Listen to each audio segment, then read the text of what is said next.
আসসালামু আলাইকুম।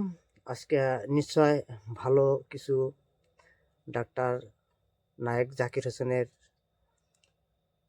ভালো লাগা একটি ভিডিও আপনাদের সামনে আমি ধরব। আমার একটি হিন্দু ভাই কি প্রশ্ন ধরে সেই প্রশ্নটার উত্তরটা সঠিক দিবে নায়েক জাকির হোসেন। আমরা নিশ্চয় ভিডিওটা ভালো করে দেখে নিশ্চয় আমরা আমল করার চেষ্টা করব ইনশাআল্লাহ। চলো আমি স্ক্রিনে আপনাদেরকে। ডক্টর নায়েক, আপনি বললেন যে কোরআন শরীফে নাকি কোথাও কোনো ভুল নেই। আমি কোরআনে 20টারও বেশি ভুল দেখতে পাচ্ছি, সেটা আরবি ব্যাকরণে। এখন তার কয়েকটা আমি আপনাকে বলছি।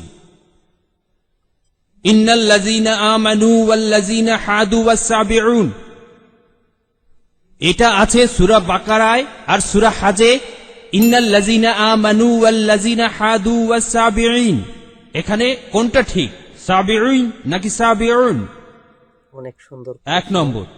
2 নম্বর হলো কোরআনে আছে, হ্যাঁ, কিন্তু এছাড়াও আরো আছে। সূরা তাহার 63 নম্বর আয়াতে ইন্না হাজানি লিসাহিরান, ভুল, ইন্না হাজাইনি লিসাহিরান, এটার কি ব্যাখ্যা দেবেন?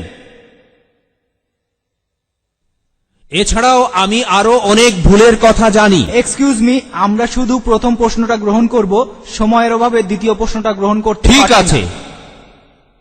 ঠিক আছে। ভাই, আপনি খুব সুন্দর একটা প্রশ্ন করেছেন। আমি আরেকটু সহযোগিতা করতে চাই যে হ্যাঁ, আপনি সবগুলো ব্যাকরণগত ভুলের কথাই বলেন, আর আপনার হাতের বইটা লিখেছেন আব্দুল ফাদি। আব্দুল ফাদি ঠিক, ইজ দ্য কোরআন ইনফেলেবল। আমিও দেখতে পাচ্ছি, হ্যাঁ আলহামদুলিল্লাহ, আমি ভালোই দেখতে পাই।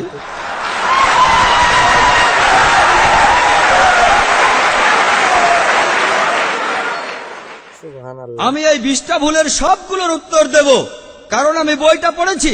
আমি সবগুলোর উত্তর দেবো ইনশাআল্লাহ, ইনশাআল্লাহ। 1 নম্বর পয়েন্ট ভাই, 1 নম্বর পয়েন্ট, এখানে 1 নম্বর পয়েন্ট হলো যে আরবির সব ব্যাকরণ এসেছে কোরআন থেকে। কোরআন হলো সর্বোচ্চ আরবি বই, যে বইটাতে সবচেয়ে উঁচু মানের সাহিত্য আছে। আরবি ভাষার সব ব্যাকরণ এসেছে কোরআন থেকেই। কোরআন হলো ব্যাকরণের মূল গ্রন্থ, আর কোরআন যেহেতু ব্যাকরণের মূল গ্রন্থ এবং সব ব্যাকরণে এসেছে কোরআন থেকে, কোরআনে কোনো ভুল থাকতে পারে না। 1 নম্বর পয়েন্ট। 2 নম্বর পয়েন্ট, 2 নম্বর পয়েন্ট, 2 নম্বর পয়েন্ট।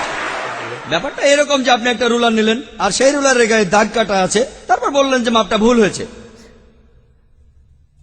এটা বেশ অযৌক্তিক। 2 নম্বর পয়েন্ট, আরবে বিভিন্ন আলাদা আলাদা গোত্রে, আপনি যদি আরবি জানেন, আর ডক্টর উইলিয়াম ক্যাম্বেল আমার সাথে একমত হবেন যে আরবের গোত্রগুলোর মধ্যে ব্যাকরণ মাঝে মধ্যে বদলে যায়। কিছু কিছু আরবীয় গোত্রে যে শব্দটা স্ত্রীবাচক, অন্য আরেক গোত্রে সেটাই পুরুষবাচক। একই শব্দ, তবে গোত্রভেদে ব্যাকরণ বদল হতে থাকে, এমনকি শব্দের লিঙ্গ বদলে যায়। তাহলে আপনি কি কোরআনকে সবগুলো ব্যাকরণ দিয়ে পরীক্ষা করবেন? না। আর এছাড়াও কোরআনের ভাষা এত উঁচু মানের, এতই উঁচু মানের, এর কাছাকাছি কোনো সাহিত্য নেই। আর কোরআনের বিরুদ্ধে অনেক বই আছে, ইন্টারনেটে গেলে দেখবেন 12টা ব্যাকরণের ভুল, 21টা ব্যাকরণের ভুল, আব্দুল ফাদি 20টা ব্যাকরণের ভুল। আপনাদের কি ধারণা খ্রিস্টানরা এই ভুলগুলো বের করেছে? কারাই ভুল বের করেছে জানেন? কারা করেছে? ভালো লাগলো। মুসলমানরাই। মুসলমান পণ্ডিতরা, যেমন জামকশারি, তারা এটা করেছেন। কোরআনের ব্যাকরণ এত উঁচু মানের যে কোরআনের ভাষা মাঝে মধ্যে প্রচলিত আরবির বিরুদ্ধে যায়। কোরআনের ব্যাকরণ এত উঁচু মানের, কোরআনের ব্যাকরণ এতই উঁচু মানের, এজন্য তারা উদাহরণ দিয়েছে। আমিও কয়েকটা উদাহরণ দেব, এতে আপনারা সবগুলো উত্তর পেয়ে যাবেন। তারা উদাহরণ দিয়েছে যে কোরআনে লেখা আছে লূত আলাইহিস সালামের গোত্রের লোকজন, তারা সকল নবীকে ত্যাগ করেছে। বলা আছে সব নবীকে তারা বর্জন করেছে। ডক্টর উইলিয়াম ক্যাম্বেল বললেন যে নূহ নবীর গোত্রের লোকজন, তারা নবীদের ত্যাগ করেছে। আমরা ইতিহাস থেকে জানি যে মাত্র একজন নবীকে তাদের কাছে পাঠানো হয়েছিল। তাহলে এখানেও ব্যাকরণের ভুল আছে। কোরআনে বলা উচিত ছিল একজন নবীর কথা, বহুবচন না। আর আমি একমত, আর আমার আপনার মতো লোকের কাছে মনে হবে এটা ব্যাকরণের ভুল। কিন্তু যদি আপনারা আরবদের লেখা বইগুলো পড়ে থাকেন, কোরআনের আসল সৌন্দর্য কি? সৌন্দর্যটা হলো কোরআনে কেন একজন নবীর কথা না বলে নবীদের কথা বলা হয়েছে। আপনারা জানেন কেন? কারণ আমরা জানি যে সব নবীদের হেদায়েতের বাণী মূলত একটাই, যে ঈশ্বর একজনই। তাওহীদের বাণী, আল্লাহ সুবহানাহু ওয়া তাআলার বাণী। লূত আলাইহিস সালামের লোকজন এবং নূহ আলাইহিস সালামের লোকজন তাদের নবীকে ত্যাগ করেছিল, আর পরোক্ষভাবে নিজেদের নবীকে ত্যাগ করে তারা সব নবীদেরই ত্যাগ করেছিল।